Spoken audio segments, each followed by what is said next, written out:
Hello, everyone. Happy New Year. Welcome to 2023, the first meeting of Book Brewers Club. Oh, is it club? Yes, book club. Okay, and then today, although we have three people, but I hope we have a quality discussion and then have a lot of information and knowledge to learn from. Okay, so the questions for today is, as usual, I will put the question. Uh, yeah, I'll just put it in the chat box. I usually have it. I don't know where it is. So, why did you choose this book?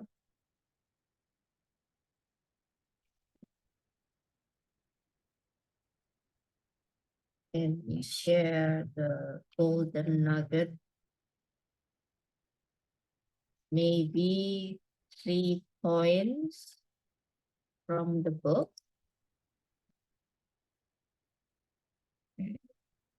And then one particular book that is memorable. And is there anything you don't like?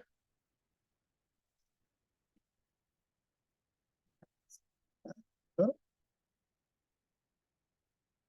I read the book and what the next books. If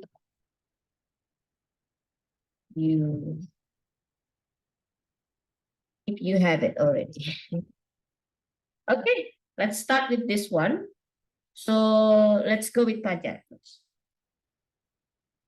I'm preparing a PPT, so maybe some of you should start first. Okay, let's start with Donald first.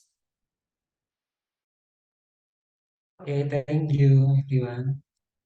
So today I would like to present the title of the book is The Ride of a Lifetime by Robert Iger. I'm not sure if I pronounce Iger right. And he was and now is the CEO of Disney. And he was the CEO of Disney for 14 years from 2005 to 2019, and only recently 2022 became CEO again. So why did you choose this book? Actually, I already had this book for some time because I booked at this use. But then I tried to read just the prologue or the first part, and it's captivating. And I continue reading until the end. So why this book is interesting? Because it gives me the perspective of someone who has a career and lead a huge company. So I like to learn from different perspectives. I want to know the experience of different people. That's why I like to read like history, for example, so that I know their point of view. But I have never read anything about someone's experience in a media or entertainment company, a huge company. Technology company, I already read the past, but for media and entertainment, I have never read any. So that's the reason why I choose so that I can learn about the life and the challenges and their perspectives. The second question here, can you share the golden nuggets with points of the book? There are many lessons that I learned from the book, and maybe just one backstory first. So in Indonesia, there is Disney Plus, and it's quite popular. And actually, I really like it, and I think it is too cheap for value. But I didn't really appreciate it in the past. And after reading this book, I appreciate it because every bit of content Disney Plus. there is a Disney Plus. sorry. Did you say Disney Yes. Plus? Okay, sorry. Yes, Disney Plus. Because this is the CEO of Disney. So now from this book, I learned the story about how Disney acquired Pixar, and then acquired Marvel, and acquired Star Wars, and so on. So I get to know how it all came about. And the golden nuggets for one of them is you need to take risk. So it was actually a risk taking venture for him, Robert Iger, the CEO, to do this because it was not the traditional Disney. The traditional Disney is you have Mickey Mouse and Donald Duck and the likes, or the Cinderella, but then they reach out to all these new things. So that was, and actually during the process, not only was it costly, but also there are many people who oppose it. It's a waste of time. It will ruin the brand and so on. So it is harder than it looks. It's for me. So that is the first one to take risk, and the second one is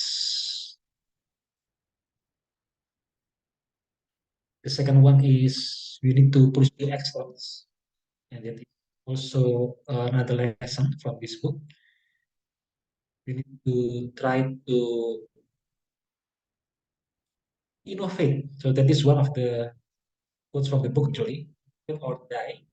And if you want to innovate, you must be willing to take risks. Actually, these are interrelated because you cannot innovate if you do not want to take. Also, another ingredient for innovation is curiosity. So if we are curious, then we can learn about new ideas and new people and new opportunities. So curiosity and risk taking, these are important for innovation. And then if I have to share three, the thing that I can share is the importance of building the right culture. So having the right culture is very important. When he came to Disney, because his company was acquired by Disney, so it's quite a long story. But when he came first to Disney, the culture was quite shocking to him because everything was very centralized, and there is a central committee who do the data crunching and they make decisions in a centralized way. So that is not healthy. Then people cannot have initiative and everything is controlled early. One thing that he did early is that he scrapped a committee and give autonomy to the business units. I think, or if I have to say, those are the three things: is faith and building the record. That question here, one particular quote that is memorable. This is the quote that I think is the most memorable one for me. Don't be in the business of playing it safe. Be in the business of creating possibilities for greatness. Don't be in the business of playing it safe. Be in the business of creating possibilities for greatness. The word possibilities means you can fail, but you must take the risk of failure because without taking the risk of failure, you will not get greatness. So I think it is a very good quote, and his leadership at Disney exemplify this because all these things are actually very high risk. The Marvel acquisition, Pixar acquisition, and then they have Fox acquisition. All these are very high risk, but according to this quote, it is not to play it safe, but to create possibilities for greatness. So I think it is applicable to our individual lives as well. Make it safe, we will create the possibilities for greatness. So the price is failures sometimes. Number four, is there anything you don't like about the book? This is always the most difficult for me because I usually only look at the positive side. Yes, I think I'm not a good critic. Yes, I have nothing in my mind for now. There must be a lot, but usually I filter those out and I only take the positive parts. So yeah, I have nothing at the top of my mind. Number five, read the book and what the next book if you have going. Rating also not, or will you rate Sorry? as well? You will not rate it as well, or you will not rate it? Oh yeah, yeah. I don't like reading book, but if I have to, I will give it 5 out of 5 because it is very insightful. And I can share only the surface, so there is so much that I can share. And what's the next book? Not yet, so I cannot.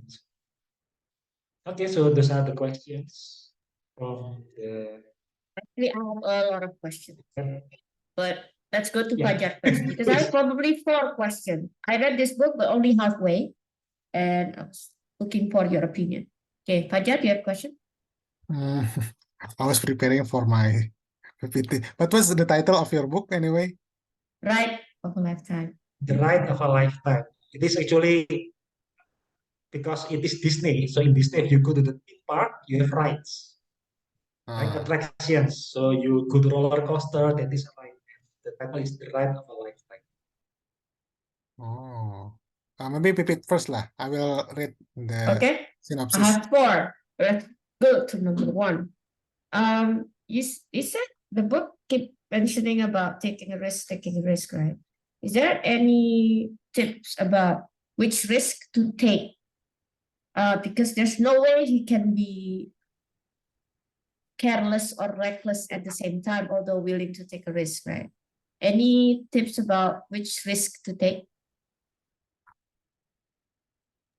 Yeah, so for knowing which risk to take, we need to set priorities at first. So when he became CEO of Disney, he had 3 priorities. The first one is to build high quality branded content. That is the first priority. The second priority is to invest in technology, and the third priority is to grow globally. So based on the first priority, the risk taken was acquiring Pixar at the beginning. That will revitalize not just giving Pixar inside Disney, but also revitalize Disney's own animation studios. So now Disney's own animation studios have good movies like the recent one like Encanto, for example, and many more. Zootopia. So all those are not Pixar. And the also the acquisition of Marvel is for the first priority for high quality branded content and Star Wars. And for the second, investing in technology is Disney Plus. So it is technology streaming. They build their own technology. Previously, they put their content in Netflix and get license fee, but then they build their own technology. So Disney Plus is the best example, and ESPN Plus actually for sport, ESPN Plus, not just Disney Plus. And for the third priority is growing globally. And for this, the biggest risk that they take is they build the Disneyland in Shanghai. So that took 18 years. So again, if I just read the news, like the government in China closed Disneyland because of COVID. Oh, so there is a Disneyland, but actually the story behind that is so difficult to build, and it took 18 years. So those are the priorities, and based on the priorities, you can figure out which is to.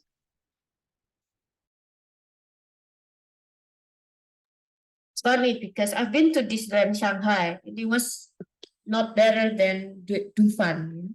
It was very sederhana, very simple. Wow. Very different from Disneyland that I know. But it's surprising it took 18 years. However, Donald, the next one is, has he ever failed after taking a huge risk and then turned out it was a failure? What was the failure and how did he recover from that? Actually, the biggest, if you can say failure, the biggest failure is not written in the book because it happens after the book is written, and that is his successor, sorry, his successor, his successor didn't succeed. So the next CEO didn't perform well, and because of that, the board of directors asked him to become CEO again in 2022. So that is But is that a the failure? well, because usually in the book it's written that as a leader, your job, one of them is to prepare your next leader, the next leader to step in your shoes. then the next leader after him has to be replaced after like 2 or 3 years. But that is not Was in the he the book. one choosing the successor? Did he get a I think chance to so. actually That prepare the person? Oh yes. So the person Bob Chapek was the head of Disney parks, and so all theme parks and resorts was under him. So not new person. So he failed to prepare the successor. That's why he cannot retire. Yeah. Yeah, he already retired, but then the board asked him to come back. But that is not in the book, so I don't have. Yeah, I know. But so my point is, he cannot retire now because he failed to prepare the successor. Yeah, so now the board asked him to become CEO for 2 years. So there is a time limit, 2 years. Okay. Right there, let's see. So maybe he will write another book about how to prepare the successor. Oh, wait. My laptop is blinking. Am I okay now? It's Yes. okay. Kok gini ya? Okay. Alright. My laptop tiba-tiba flash gitu. Okay, next one is, sorry Fajar, I dominate the questions. Next one is about he got lucky a few times, right? The way he got the job in the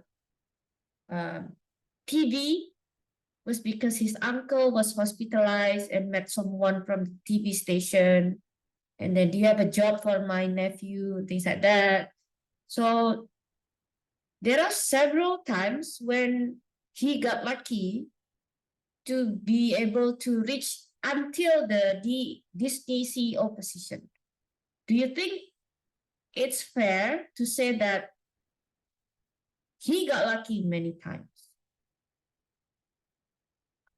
I think luck plays an important role in many successful people's lives, so not just him. So that is inevitable. I mean, luck plays a role, but what makes a difference is how you capitalize on the opportunities that luck give you. So many people, when they have these lucky breaks, the opportunity come and they cannot capitalize on it. So I think that is what makes the difference with him. So when the lucky breaks come, he made the most of it. And actually, it's not just luck, but he had excellence. So in before the company was acquired by Disney, he was in ABC. And at ABC, his career rose to the top because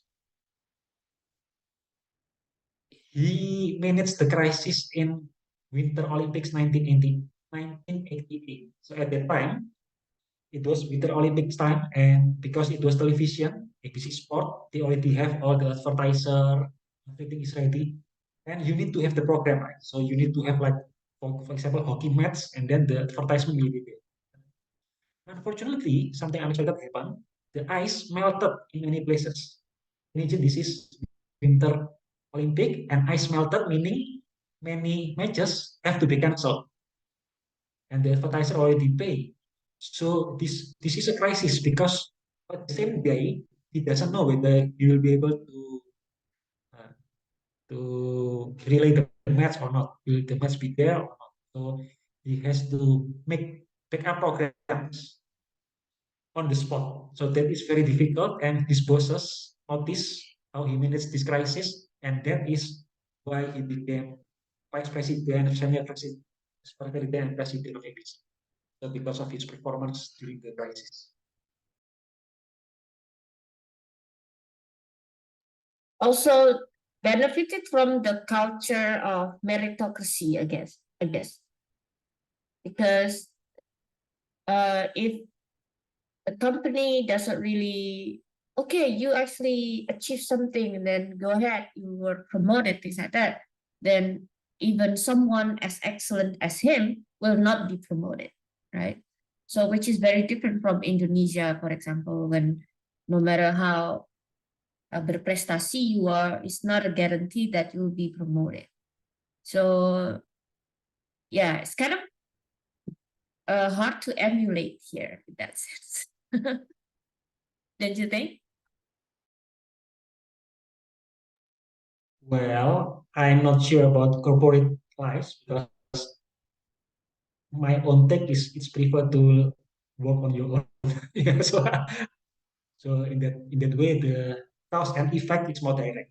There is no intermediate layer like politics. Yeah, I agree with you. If possible, I think Indonesia is better working by ourselves because it totally take a hard break if we join a certain institution. However, yeah, itu tadi because the culture of meritocracy is not instilled well here. So a person like uh, Robert Eager, yeah, Robert Eager is his name, yeah, will will not be, but it's not a guarantee that an excellent person like him, for example, can actually climb up the corporate ladder if it's in Indonesia. I think in my mind, that could be the lesson what can be implemented in Indonesia. But so I don't have a lot of information about it, but I think maybe it depends on the company. So some companies maybe they have meritocracy. I think it is. I'm not sure. We need to have enough evidence to make it generalized to all companies in Indonesia. I think there must be companies that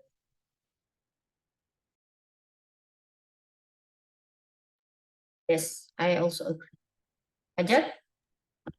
Hmm, apa ya? But I will just ask a very simple question. Have you been to Disneyland? no. Not yet, yeah. So maybe you Disneyland can. is far from Indonesia loh. Nggak ada yang dekat. Is there any Disneyland in Singapore? No. That's Universal Studio. Oh, Universal Studio. Maybe I should try that sometimes. It's Right. overrated. Overrated. Dufan is better. Yeah. Oh, really? Wow. Yeah. I've been to Both of them. even the one in Florida I've been. Tapi sama aja kayak Dufan Oh, gitu. yeah. So it's better Dufan 100.000 ya. Okay, that's my only question. So when Disney moved from animation to from soft animation to from cartoon to animation, it was a big move, yeah. Do you mean the 2D or 3D animation? Because the 2D animation already happened in the 1990s with Beauty and the Beast, Aladdin, and the likes. So the breakthrough was in when they're trying to compete against Pixar, 1990s. Okay, so there are several different eras. Before Robert Iger became the CEO, the CEO was Michael Eisner, and he took over Disney in 1984. And under him, there was Beauty and the Beast, Aladdin, so Lion King, so actually successful. But after that, then they didn't have any other box office hit this period, and it became and because of that, after maybe like 8 years or so, they acquired Pixar. Whenever there's no hits, box office hits, that means that it's CEO's fault. Yeah. Okay, I got it. The Okay, CEO, so what? Sorry. the CEO's fault.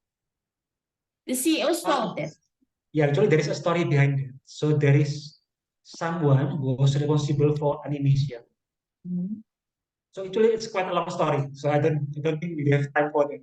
Okay, so Okay, there is a story behind why after Aladdin and the likes they failed. but can you say it was the CEO's fault or not? In short. The CEO shared some responsibility. Okay, so I will explain it briefly. So there was a COO, Stan Wells, and the CEO died because of helicopter crash. And then the head of animation expected to be the successor to become CEO, but the CEO didn't want him. So this is political actually. And long story short, the CEO asked him to leave the company. So To after leave the that, company? Wow. Yes. So after that, the animation division no longer succeed. So when politics flourish, then the company will suffer there, I guess. But I think that is inevitable because Disney has 200,000 employees. Okay. All right. I guess any other? Dono, is that all? Okay, great. Thank you, Dono. Thank Now you. let's go to Fajar. All right. So, by the way, my friend will be the one that opened the room, but the contest will be start at 1:30 anyway, so we still have some time. All right, so the book that I choose is this. Can you see this? The Brain Lock, Free Yourself from Obsessive Compulsive Behavior. Just disclaimer, I don't have OCD. Thanks God, but I don't have that kind. But basically, why I choose this book, because this book is very helpful on helping unwanted thoughts. It can be OCD, or it can be some other thoughts that we consider as not wanted or unnecessary, so on and so forth. All right. Do anyone know what is actually OCD? Well, it's actually where your mind keep having a very obsessive and compulsive thought, and it can be disrupting your life. For example, one of the client from the book, he washed the hand 50 times a day or 100 times a day because he felt that there is a germ and he really need to wash that. And even after he washed that, he still feel the urge to do that again because he felt anxious. Oh my God, my hand is not clean enough, or there are many excuses. The air is not clear, so many bacteria. There are also some cases where a patient shower 50 times a day. Oh my God. And there is also someone that keep checking the refrigerator over again and again. So it's like very obsessive and very compulsive. And actually, the number that has OCD is 2%, or 2% on general. But of course, it's not all of them are severe OCD sufferer. Some of them are just mild, but 2% is actually quite large. If we multiply this by the population of Indonesia, 250 million, so that's like, I think 4.8 million of Indonesians. Wow, that's a lot. Yeah, actually, I have a student that has maybe similar to OCD, because whenever he write down something, he always make sure that his book is super duper clean, absolutely clean. And I was like, is it really necessary to clean as much as that? And he said, yes. I was like, okay, whatever. And he kept doing that. I just made no comment. There are some 4 steps. Oh yeah. Maybe you think this is OCD case. Oh, why does this is important? Well, this is also important if there is someone that, let's say, have a very really bad habit or even addictions, let's say. Actually, I am thinking about Pipi's dad. That's because you said that your dad has tried to stop smoking, right? So many times, but keep failing. But so that's why that I was thinking about this method. Okay, there are some. I will just explain it very briefly. The first one is relabel. So basically, you are not your thoughts. So whatever urge or thought that you have in mind is actually the result of the brain chemistry in your brain.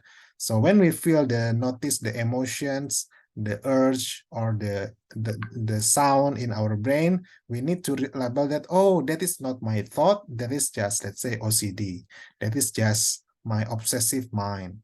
So it is very important not to be fooled by those thoughts. The second one is that we need to know where does this thought come from. It is not from ourself, quote unquote ourself, not based on our morality, not because of we are a bad person, but for OCD case, it is because of their brain imbalance in their brain. As I showed you, the OCD patient have some parts that is much more active, and it is like overheating. Their brain is like overheating. So it is not their fault. It is just their brain. And after that, once they realize all of those thoughts and emotions, all of that are just nothing, he need to refocus on stuff that is beneficial or pleasurable, instead of just fighting those urges that maybe will not go away. And then lastly, the person have to revalue again and realize, oh, those thoughts are just useless thought that will only bring many problems in my life. So they have to thought again and again, oh, these thoughts are meaningless, valueless, useless. So they try to dismiss that. So that's why, those are the first step, the 4R of the on solving the brain lock. Free yourself from obsessive compulsive behavior. Alright. Oh iya, ada pertanyaan lagi ya. One particular quote is memorable. Oh yeah, I think the one that I remember is that what matter is not how you feel, what matter is what you do. So maybe you feel that, oh, I really want to smoke so bad, but that's what really matter. What is more important is you don't do that. Is there anything you don't like about the book? I like it overall. I think it's very helpful and practical, not too scientific. Read the book, I think it's 4.5, I guess. 4.5. Yeah, and what I like is that this book, the idea can be expanded to other stuff, not only OCD, but also some other psychology stuff.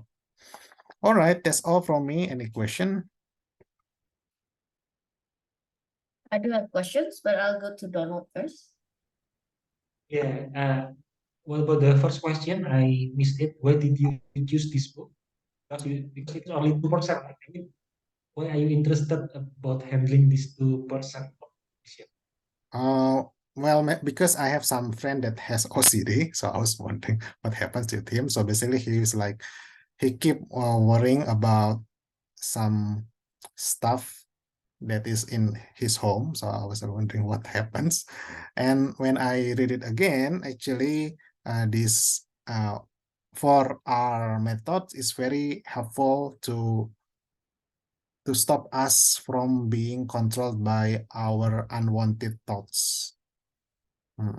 So that's why that I decided to read to give it a try, to read the first the introduction chapter, and I feel that, oh, this is quite interesting. There are some crazy cases, like there is one person that when he hear a police siren, he always try to find the police, and he clean the place very cleanly. So he kept doing that almost every single night. So can you imagine? It's almost like crazy. But thankfully for all of us, for many of us, we don't have that severe OCD. Yeah, Any other question? Yeah, and have you shared these findings with your friend, and how is their response? He said he will try that because he is quite desperate on solving the problem. Yeah, so but I have not asked a further question because I have not met him again so far. Okay, Pipit, any question? Yes, my question is, how do we know whether the person has OCD or just simply addiction to something, or simply phobia, such as a person who washes her hands 100 times a day can be a germaphobe, not necessarily an OCD. So how do we know which is which? Oh, oh, actually, we have the perfect picture to answer that. How our OCD is diagnosed, professional screening, lab workout, or the questionnaire. So the most accurate diagnosis is from the professional, but if we have, there are some clues at least on how to know if this is OCD or not. Mana nih?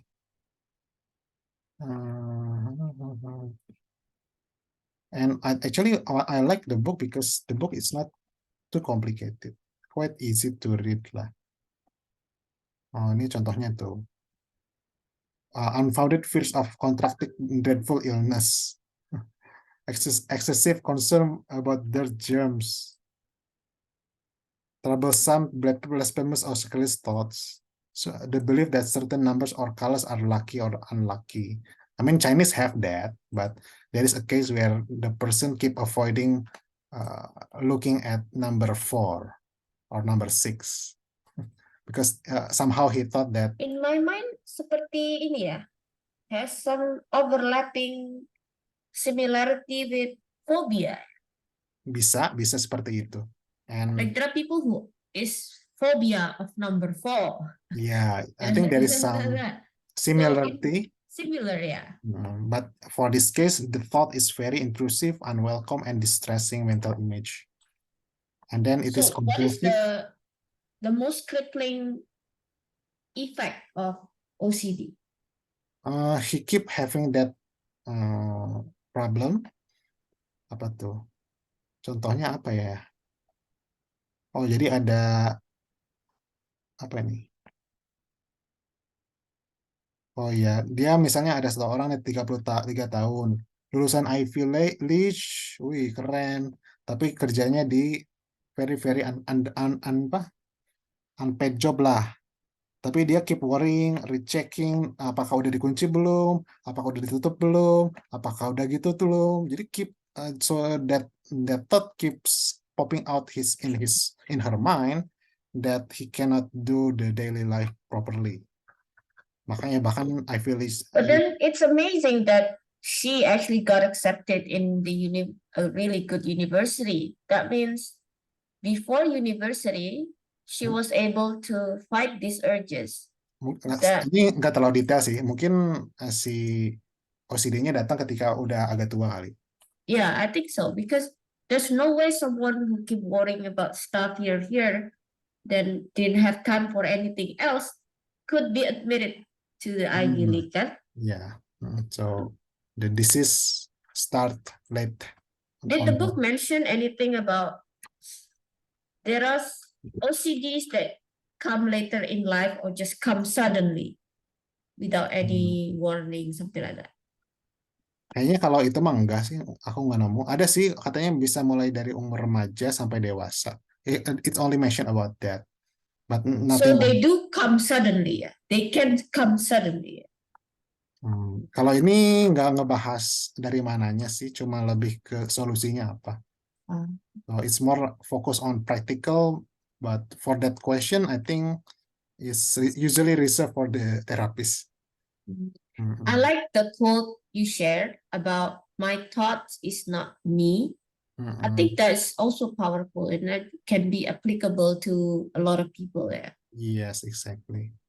A lot of people define themselves with what they're thinking about. But as long as you decide not to do it, gitu kan, itu doesn't mean you're a bad person. You are not your thought.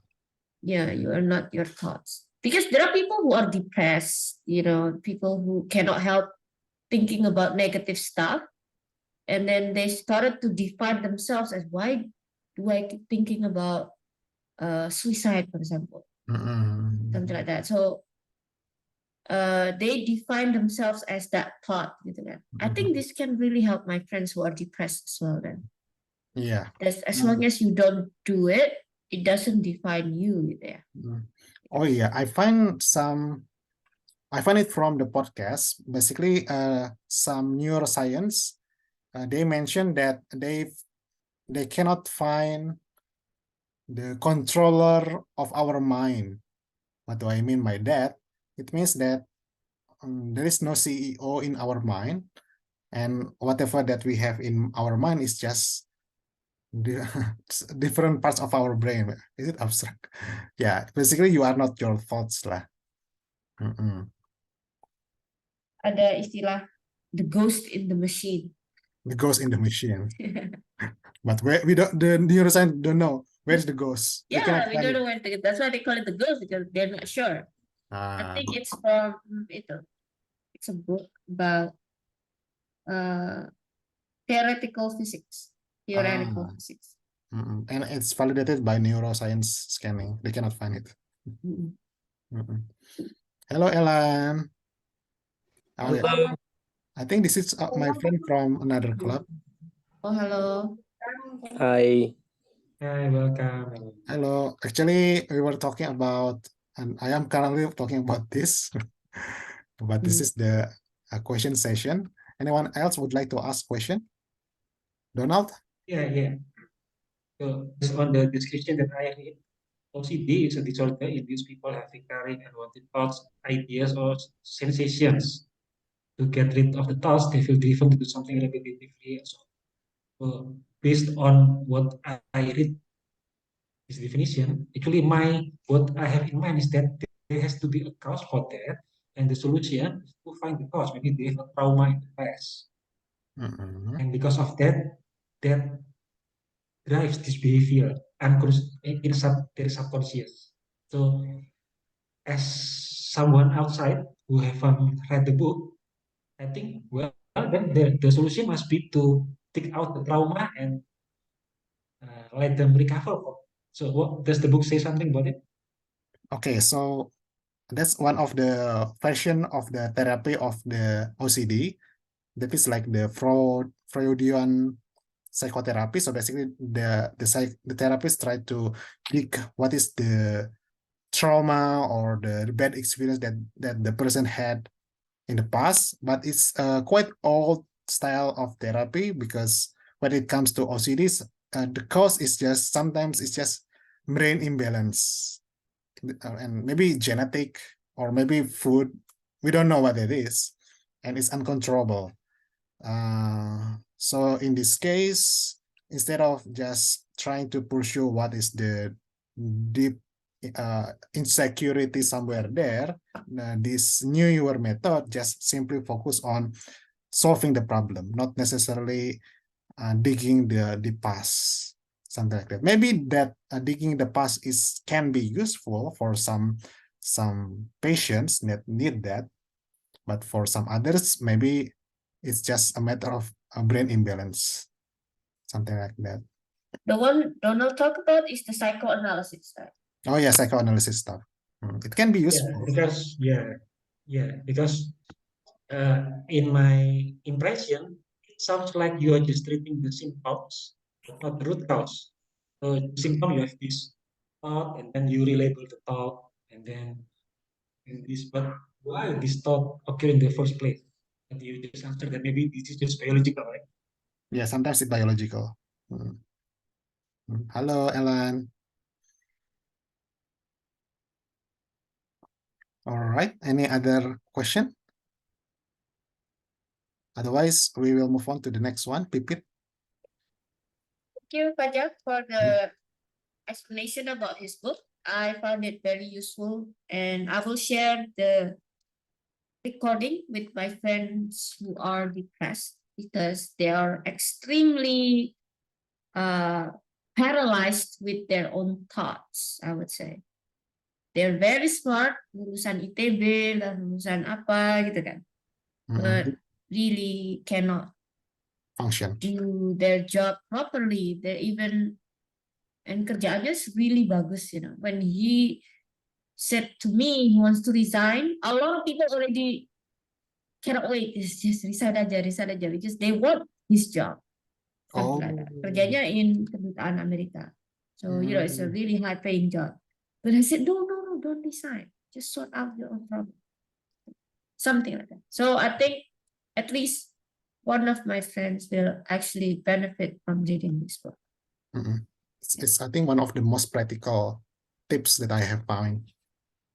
Yeah, practical, very practical. Yeah, it doesn't really care about how it started, but cares about how to solve it. Yep. Okay, so the book I'm reading is this one. Actually, I'm printing them out. There is Power in Union, the epic story of labor in America. Actually, I haven't finished this. This is 700 pages long.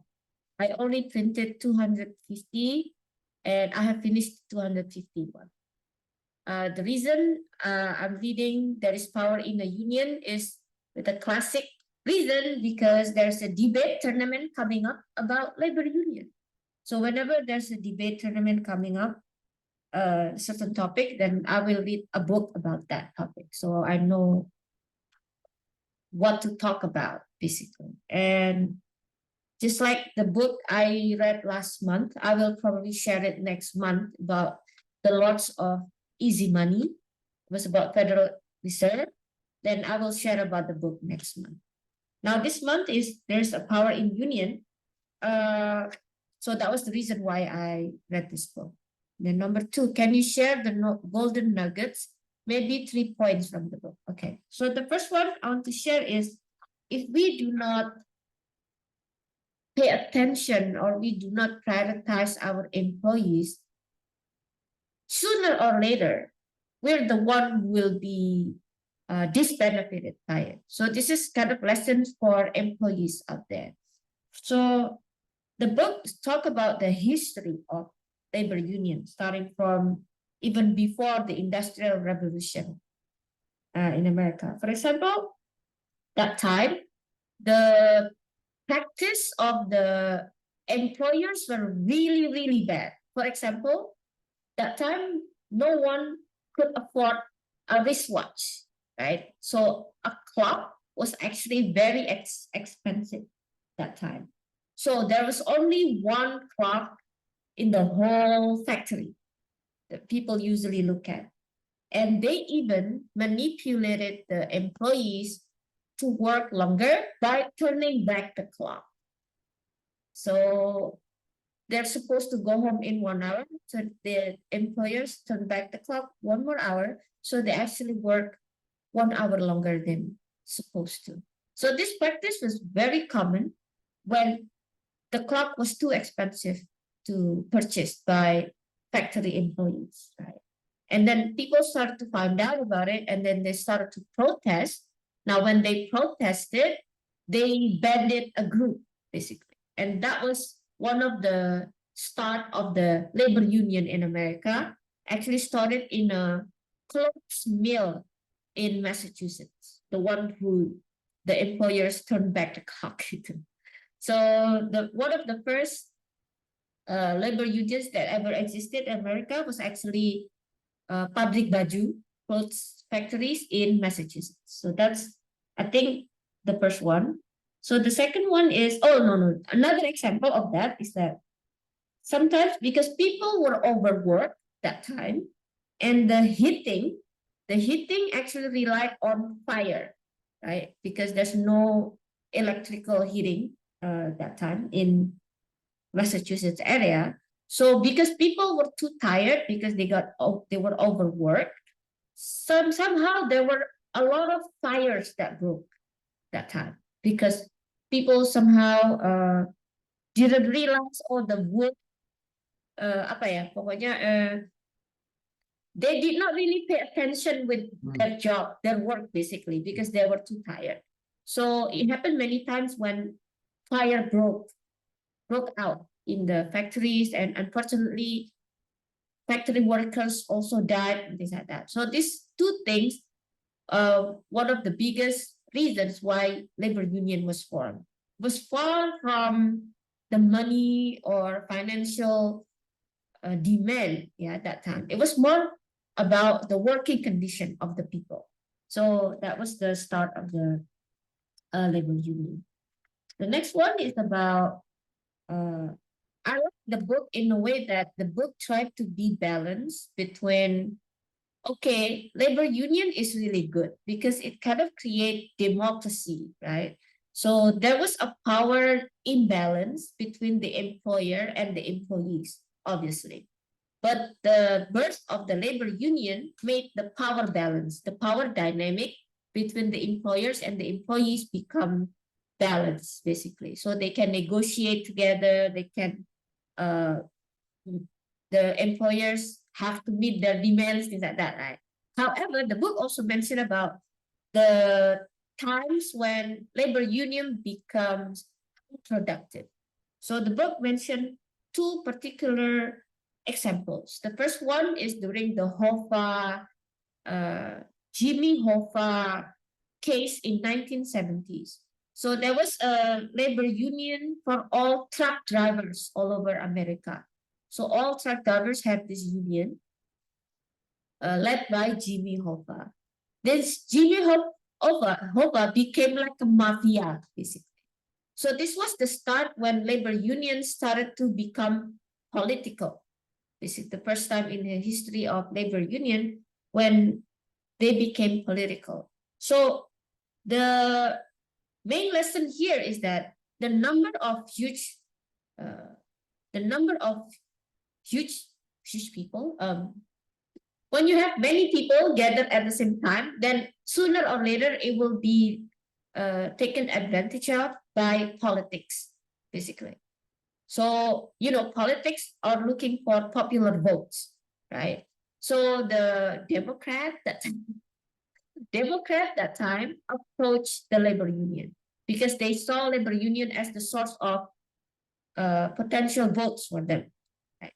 So Jimmy Hoffa tried to sell the votes of the members of the truck drivers union to Democratic Party that time. And not only that, they even have, because every members had to pay membership fee every month, right? So labor union became like a bank, basically, very rich at the same time. And then started to lend money like a mafia, loan sharking. So which turned out to be very disorganized crime, the labor union suddenly. So Jimmy Hoffa was arraigned by the FBI, caught by the FBI and things like that. However, before he was sentenced, even before even his trial, he was kidnapped. Until now, nowhere to be found, basically. So a lot of people still think that he's still alive, but other people also presume he is dead already because of his involvement with this mafia, loan sharking, things like that. So that's the first. The second lesson for me, anything that is actually meant to be good can actually turn out to be evil at the same time. When the leader is not the right person, or when the power is not checked and balanced, basically. There's no the check and balance in this particular labor union. The third one is the political party can take advantage of this. That's the second one. So the third one is how labor union can also endanger the companies. So here the example is the General Motors. The General Motors in America almost bankrupt many times. Actually, they had to be bailed out by the government 3 times. The book did not mention this, but they just mentioned that General Motors was so deep in debt, they had to be bailed out by the government, basically. One of the reasons why they were in debt is because the labor union in the General Motors factories did not want to have a budget cut. Like, okay, so their sales in General Motor that time did not do well, the sales. Okay, so they need to decrease the production cost, of course, right? If they want the company to survive, they need to decrease the production cost. There were two options that time. They can reduce the employees, so that means laying off workers. They can also reduce the salary, basically across the board. Even the CEO was willing to be reduce their salary. The CEOs, everyone across the board will have salary cuts, basically. But the labor union that time of General Motors did not care about it. So they did not they don't want anyone to be laid off. They also did not want to accept salary cuts, basically. So this is like a dead end. Yeah. So basically, then fortunately, the government was willing to throw a lifeline. So then the General Motors was freed from the debt. Basically, the debt of the General Motors was paid by the government. But of course, it wasn't going to happen the second time. In the next few years, the General Motors also went to bankruptcy again. Okay. Now, this time, the government did not want to save them. So what happened is the labor union, people started to pop up suddenly. What happened is one of the president of the labor union that time made the pact with General Motors. Okay, then we learned from the past mistake that when the government bailed us out, now it's okay for you to reduce our salary. So finally, in 1989, the labor union of General Motors was okay with the salary cut. And then this person, the president of the labor union, was given the award, basically, because he was called as saving the company. He was willing to persuade the members of the labor union to take the salary cut. So then the factory of General Motors did not have to move to Mexico, did not have to move to China, or whatever other options people had that time. So I think good leadership is actually very important, because remember, this person who persuaded the members to take the salary cut was credited in saving the company, basically. So I think a really good leader in a certain organization is very important. So now the next one, was it 3 already or was it 2? Already 2 or 3 just now? Already 2, yeah? Or 3, yeah? Okay, last one.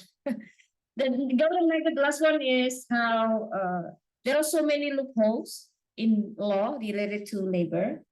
For example, even there is supposed to be a healthcare guarantee by the government, but in the end, the companies do not fulfill the federal law, something like that. So that's why the labor unions is fighting for another law, basically. So I don't know what to make of this, but in my mind, even in US, the law also has loopholes, just like in Indonesia, I would say. That, for example, when the government said, okay, you have to pay the insurance for your employees, something like that, even in US, it's really hard to implement that. So there are loopholes in the law, even in the advanced country. So probably that's the last thing that I can share from the golden nugget. And then the next one is particular quote that is memorable. One quote that I really like is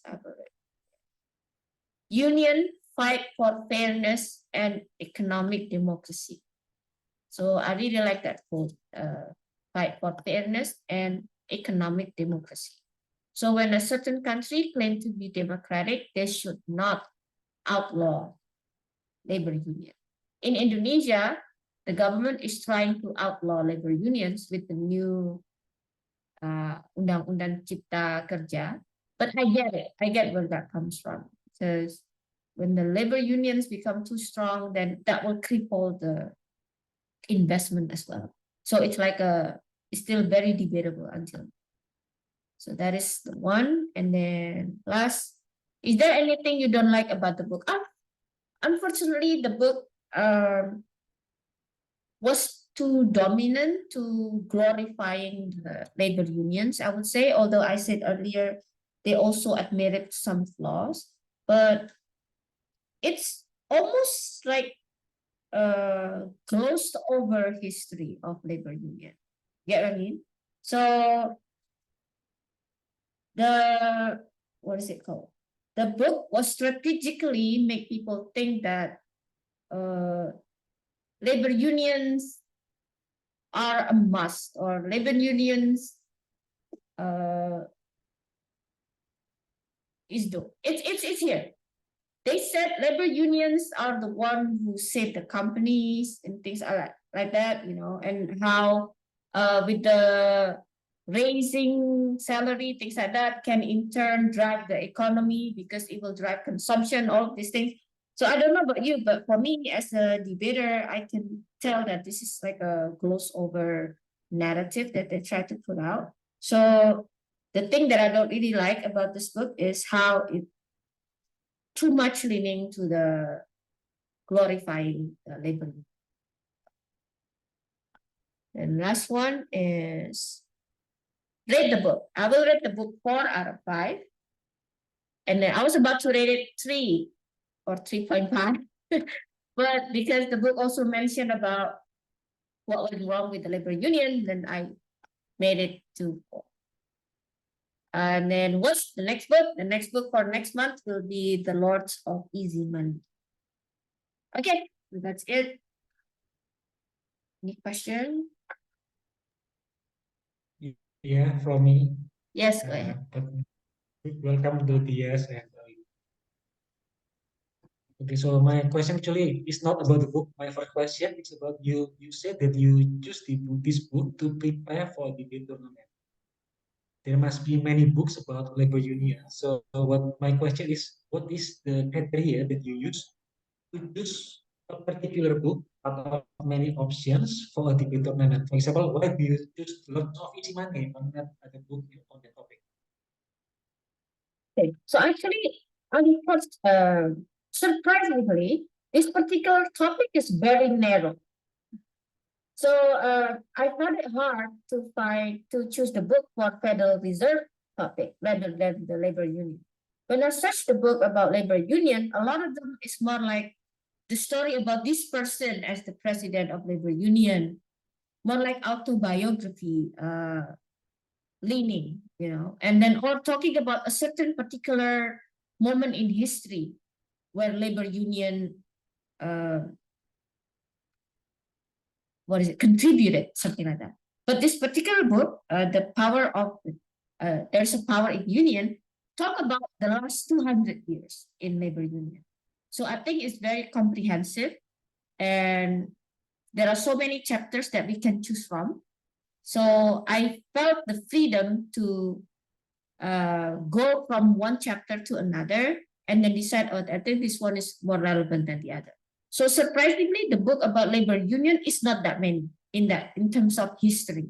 Yeah, but there are so many books related to the labor union in this particular era or area, or this person as the president of labor union.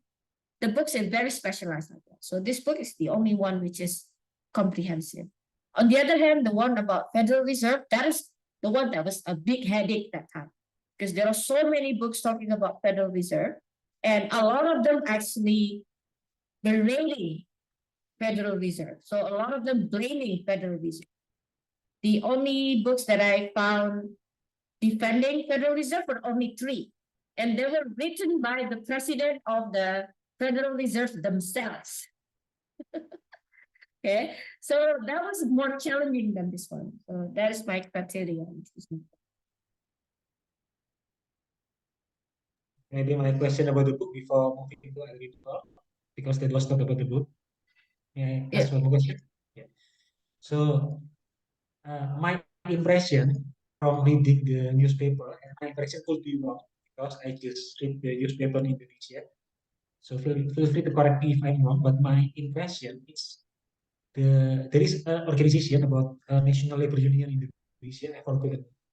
But my impression when reading their comments is it's very one-sided and sometimes short-sighted. So for example, jaminan hari tua, they say the labor must be able to take it anytime. But the very name of that program is for your old age. But you're supposed to be able to take it anytime. So it seems to me that if we follow what they want, it will not be good first for the business environment in general and also for themselves. So how can we fix this kind of defects? Well, short-sightedness is a problem in Indonesia in general, not just labor union, obviously, right? So I think there's power in number, right? And that's also can be a bad thing. We'll talk about this one will be merambah kemana-mana ya. So jaminan hari tua, even people in my company, in my school also agree that they are allowed to take it, not anytime though. If they are fired of their di PHK, they should be able to take the jaminan hari tua. The only reason is because there's no, what is it called? When you are fired from a job, there's no guarantee that you will get another job. Sorry. There's no guarantee that you will get another job. It could be your last job. Sorry. There's no guarantee that you will get another job. That could be your last job. If you're fired at 45, for example, it's hard for a 45-year-old person to find a job in Indonesia, right? For example. So that particular jaminan hari tua is possible for you to need it at 45 years. So that's probably the reason why labor union fight for the flexibility when to cash in the jaminan hari tua. Doesn't have to be at the retirement age. So if I can share their side of the story. But there are so many short-sighted decisions out there. For example, penetapan UMR. They don't care whether a certain factories will close down because of the UMR suddenly raised 10% or 15%. It's obvious. It is obvious. They don't even have to wait for a year for a lot of companies to move out of Indonesia. Maybe 11, this is what I read from the newspaper, 11 shoe factories closed down in Sidoarjo. Once the governor announced the new UMR, which is a certain percent increase. So their priority, in my mind, is supposed to be retaining the job, not increasing the salary. However, it's really hard to make sense of the situation, right? Make them realize the scale of the problem, I would say. So they only know about their surrounding, the immediate surrounding, but not, the bigger impact of that decision, I would say. Now, after the 11 few companies closed down, factories closed down, and they're the one who are suffering because they lose their jobs, something like that. So yeah, it is a problem. It is. I have no solution. Thank you. So, hi, Diaz, Pak Widow. Everyone is turning off camera. I'm not sure whether they're actually here. So, do you guys see them? There is a question on the chat. Oh, there's a question on the chat. Okay. Let me see. How do we manage the labor union positively so it won't be misused by politics? In the case of the United States, they came up with a law. So the name of the law is, unfortunately, is called the Right to Work law. The right to work, hak untuk bekerja law. I think in this case it's like almost UU Cipta Kerja. They actually forbid the labor union to participate in politics. So they're not allowed to donate money to political candidates. they're not allowed to endorse a certain political party or political candidates. In the US, they have this particular law. In Indonesia, we don't have it yet. That's why the pemerintah daerah or kepala daerah somehow disandera oleh labor union, particularly towards the election, because you don't grant our demands, we will not vote for you, something like that. So I think there's supposed to be a law that prevent labor union from participating in the political realms. Okay. All right. I think anyone wants to share the book they read this month? I did it already. Pak Wido, are you there? I think the audio is somehow turned off. I cannot see the mic symbol. Hello, Monica. Or Ellen, do you want to share the book you read, Ellen? Since this is the first time for me to join this kind of club, so I think I'm going to pass for this time. Maybe next month, I'm going to share something. Maybe Great, next looking month. forward. Looking forward to it. Thank you. How about Monica Wijaya? Hello everyone. Sorry late for join. Lately I'm not read books yet, so I have nothing to share. Just lately I more watch movie than reading books. Are you Fajar's friend? Sorry, Are you pardon. Fajar's friend? Signal not really good. May you repeat the question? Are you Fajar's friend? No, I'm Ellen's. Oh, you're Ellen's friend. Oh, so you're Yeah. extended. Ellen is Fajar's friend, and then you are Ellen's friend. Okay. That's right. So I hope you can come next month and then share about the book you want to share. Okay. I love to. Okay. Okay. Thank you. Thank How you. about Pak Wido? Yes, dia is duty call. She said. Hello, long time I haven't jumped into one of your meetings.